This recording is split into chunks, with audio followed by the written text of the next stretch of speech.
I a lot of if a lot of you know me over the years, I've been a big supporter of bereaved families. I benefited greatly from their programs, and I'm happy to be here and able to give back and to share a little bit about my story about grief. I did have a really difficult time. I try not to sugarcoat it, so I'm just giving all of you listeners a heads up about that. 18 years ago, my 17-year-old daughter, Emily, she got into her car one morning, as she did every morning, to drive to a high school to write a grade 12 English exam. She left home that day and she never came back. She lost control of her car on a January, wintry, windy, black ice kind of day, and she died instantly. My world was turned upside down and I did not know how to turn it right side up. And I felt like I was in a strange place compared to everybody else. I walked around in a daze for a very long time. You know, my brain knew that Emily died, but my heart did not. And my heart could not fathom that this was not a dream, that I would never see her again, that I would never watch her fall in love or become a parent. And I couldn't understand how I was supposed to live the rest of my days without her. And that I felt my future was ruined. I felt like I didn't have a future anymore, and that nothing in life was worthwhile and nothing mattered anymore. I had this sense of hopelessness. And I could finally understand that saying, she died of a broken heart, because I felt like my heart was broken. It was raw and it was infused with all these heavy emotions, you know, the anger, the frustration, the betrayal, the sadness. And sadness was the biggest one for me to be able to deal with. You know, and to describe my sadness was simply that I did not know that human beings were capable of feeling such deep, painful sorrow. And any sadness I had felt before my child died was a drop in the bucket compared to the sadness I felt after losing my child. And there was a dark cloud that hung over my head, and I felt like I couldn't escape it. And for me, there was no light at the end of my tunnel. And I was unable to return to work. And luckily enough, that my grief was so acute and intense that I qualified for long-term disability. And I was off work for 13 months. And for the first 9 months, each day was spent the same way. I slept on and off for 13 hours. I woke up at 1 o'clock in the afternoon. I ate lunch, took my dog for a walk, because people told me I need to get some exercise and some fresh air. And I came home and I watched this show on TV, because it was 2004, called Crossing Over with John Edwards. And I don't know if any of you ever remember that show, but he was a medium and he connected with the dead and brought messages to the loved ones left behind on earth.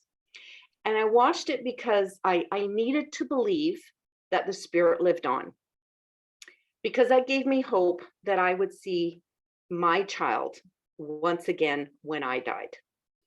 And I also scoured the obituaries for other children that had died, so I wouldn't feel like I was the only parent in the world whose life was ruined.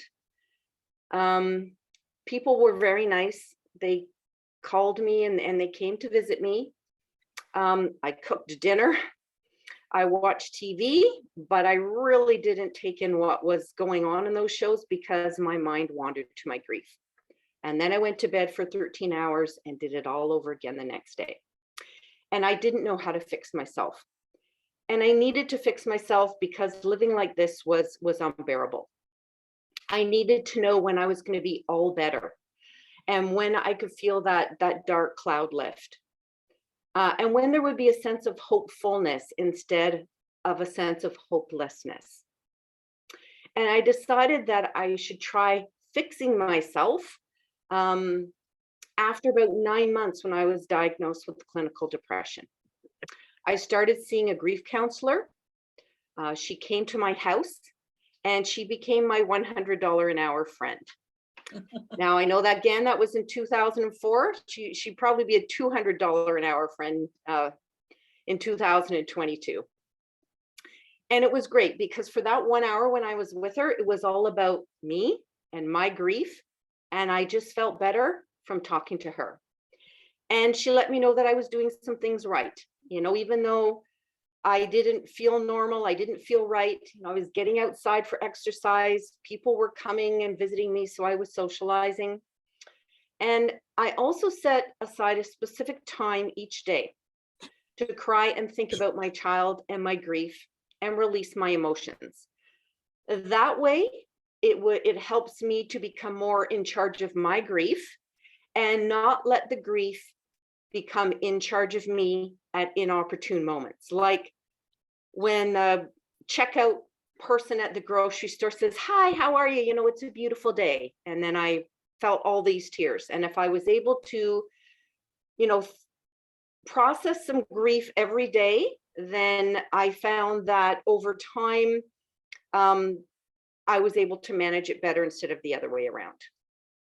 I also read some books on basic grief so I could learn that what I was feeling was normal, even though I felt far from normal.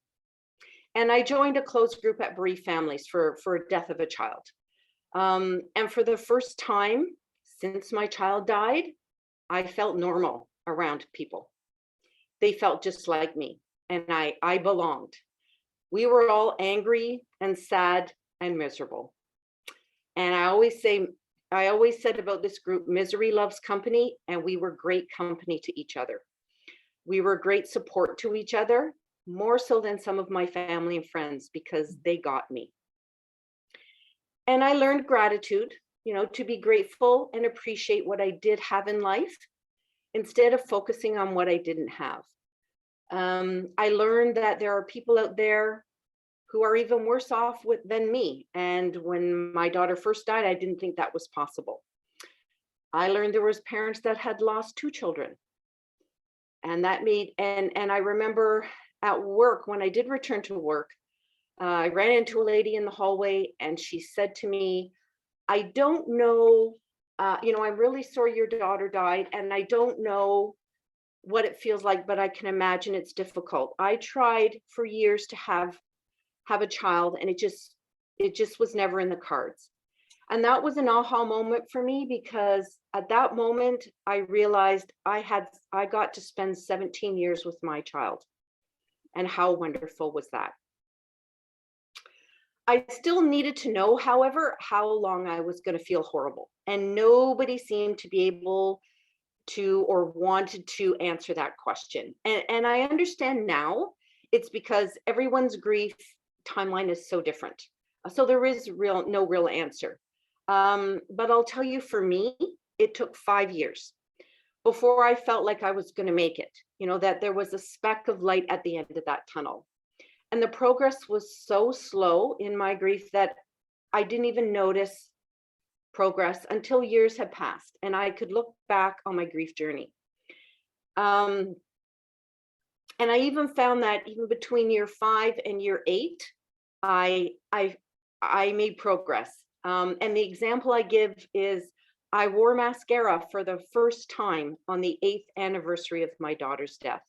I didn't wear mascara for years because I just never knew when I was going to burst out crying and, the mascara was all going to run down my face. And when somebody told me early on that time heals, it made me mad, because time was not healing me. I didn't feel. Looking back, I can say that a combination of working through grieving emotions in conjunction with time did work. And it did help me move forward through my grief. And I now feel hopefulness, and I can laugh and have a good time. I still don't understand why my child died, but I can just accept that she did. And I hope that I can give you all of you some hope just by saying that, I came from a very dark place for a very long time. And I just feel that if I can get through this, then I hope that all of you can too. The special holidays throughout the year were extra difficult. I made it through my family's birthdays, my first Mother's Day, Easter, and her birthday. And they're difficult because I thought a little more of her those days than I usually did, and I did think of her a lot, many times every day, in fact. But I had no idea, however, I was going to make it through the holidays, make it through my Christmas.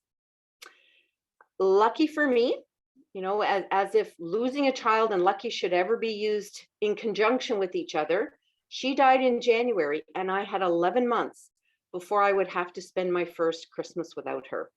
And I started thinking about my first Christmas in September. The Christmas season is so long. The decorations and the music start. This year, they even started before Halloween, which is ridiculous.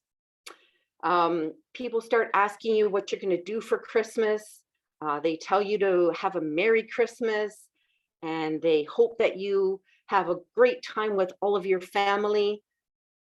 And I would think, how could I possibly spend Christmas with all of my family when all of them are not here?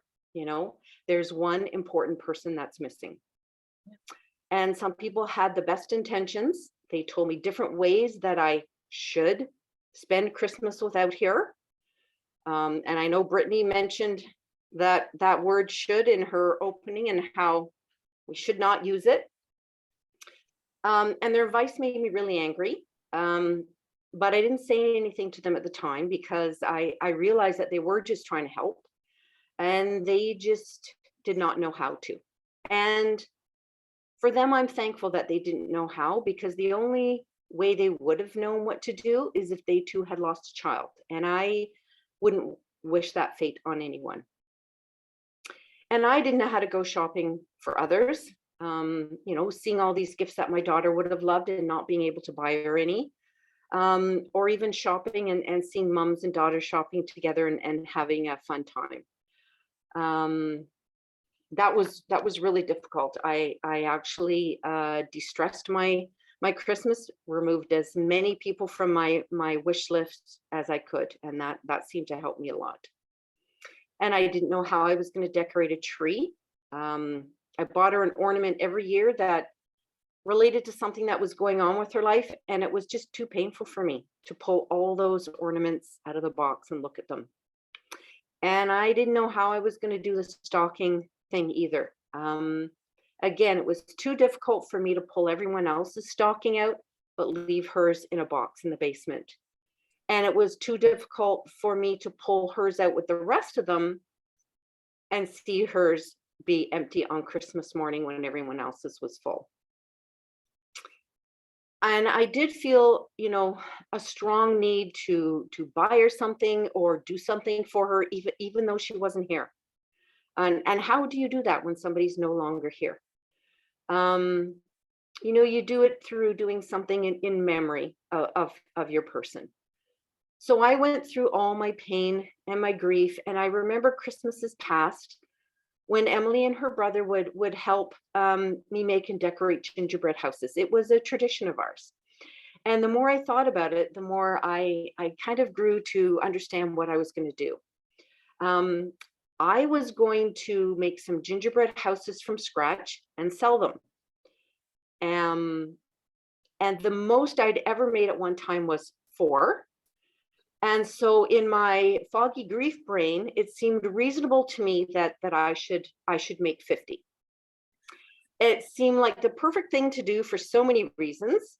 There was a scholarship in her memory at her high school, and I could sell the houses and donate the money to her scholarship.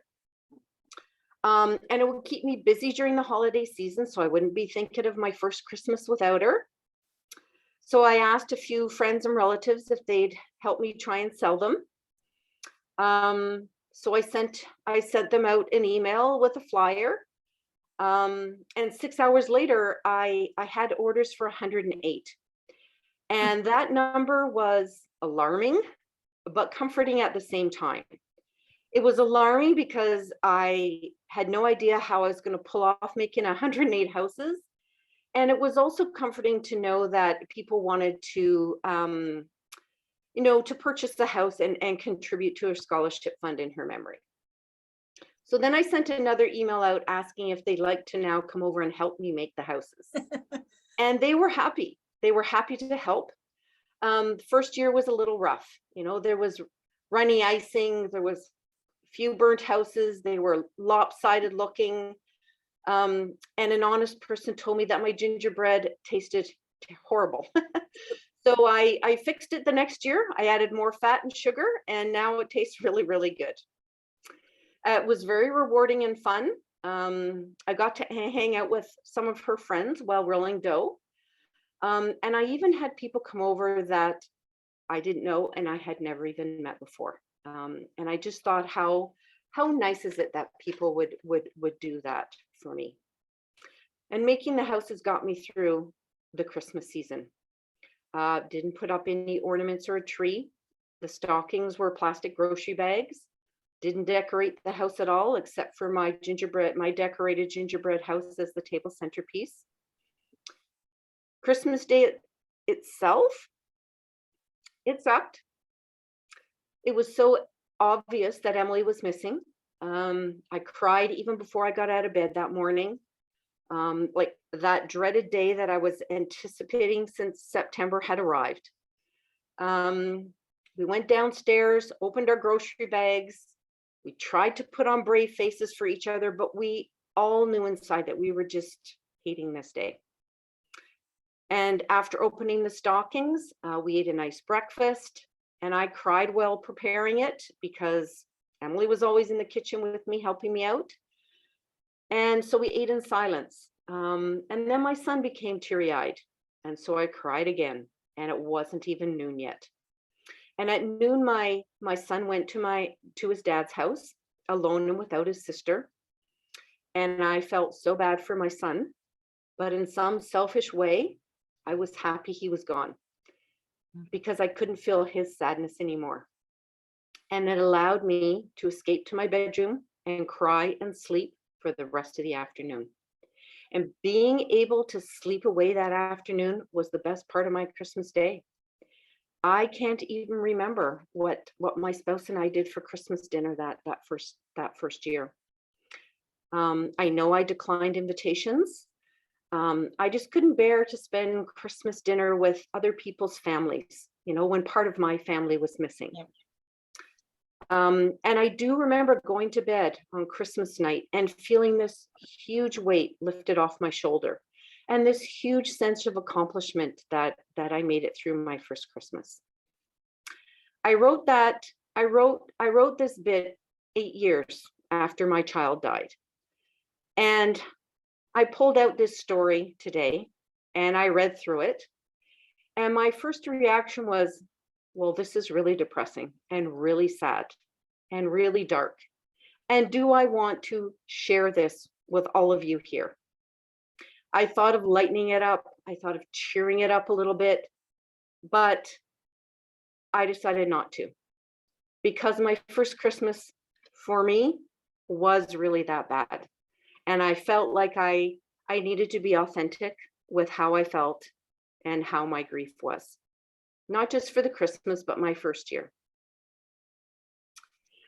12 years after Emily died, I added this little addendum to this story. I still wish Christmas Day didn't exist. I still have never hung any ornaments or put up a tree. The stockings remain in a box in the basement. And it's still so sad for my son to never get to spend Christmas with his sister. But I still make the gingerbread houses every year. And making the houses is my Christmas. It's what brings meaning to the Christmas season after the death of my child. And I even enjoy the Christmas season because of these houses. Family and friends still come over to help. And even the men in my life, my son, my husband, my brother, my dad, they put on a hairnet and they've become proficient with a rolling pin. And the gingerbread houses have become a tradition for a lot of people in my life. And it has grown. There's a Vancouver branch operation that makes 40 houses, and I buy 300 pounds of candy and 50 pounds of icing sugar and 130 pounds of flour. And my living room, dining room, and kitchen is turned into basically a manufacturing facility for 1 month out of the year. Last year, we make about 170 houses a year and donate about $5,000. And 100% of the proceeds, the money raised, is now split. It goes to my daughter's scholarship, but it also goes to bereaved families. And I just want to digress a little bit and tell you why. Because I am the bookkeeper for bereaved families. And when I first started doing the books, I remember asking the program director, where's all your money? And they say, what money? We don't have any. I said, what about the grants? What about foundations? And they say, we don't get any funding. We rely on the generosity of donations. And, not even $1 of our salary is paid for through government funding. And so it was at that moment that I felt like I had benefited from bereaved families, and that I wanted to pay it forward, and I wanted to give back to an organization that helped me. So the gingerbread houses continue on. I think what helps me a lot is people read the scholarship profile. They read a little bit about Emily on the tag I give them, and it it makes me feel good when they say her name and mention her. And as a parent whose child has died, it makes me feel good to know that she's remembered by others and that she's not forgotten with time.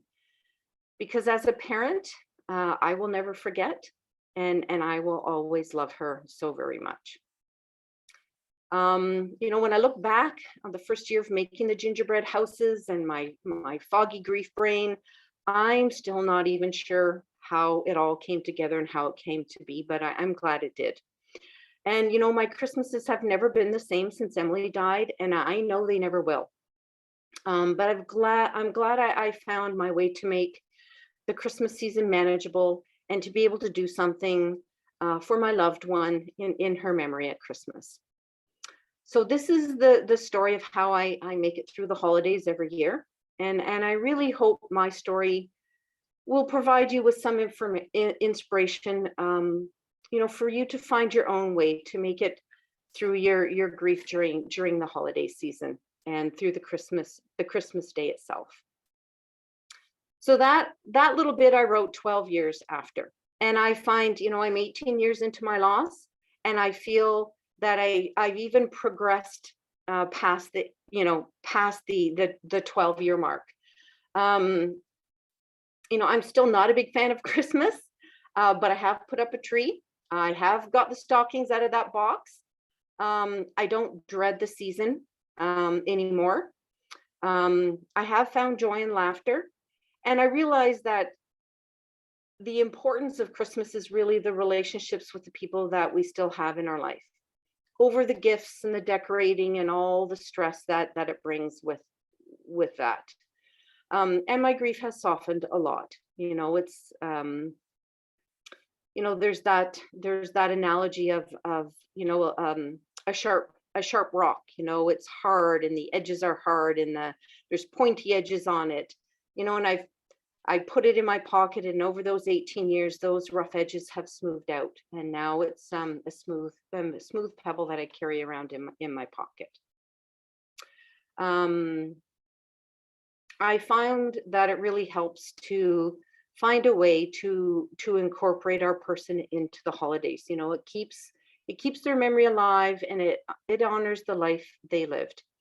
And it doesn't have to be something that's big like the gingerbread houses that, in hindsight, I don't even know really how it all started and happened, because I was just so deep in my grief, but somehow it did. It can be something small or big, and it can be something public or private, So when I say private, it could be just something that you do yourself in memory of your person that maybe nobody else knows about.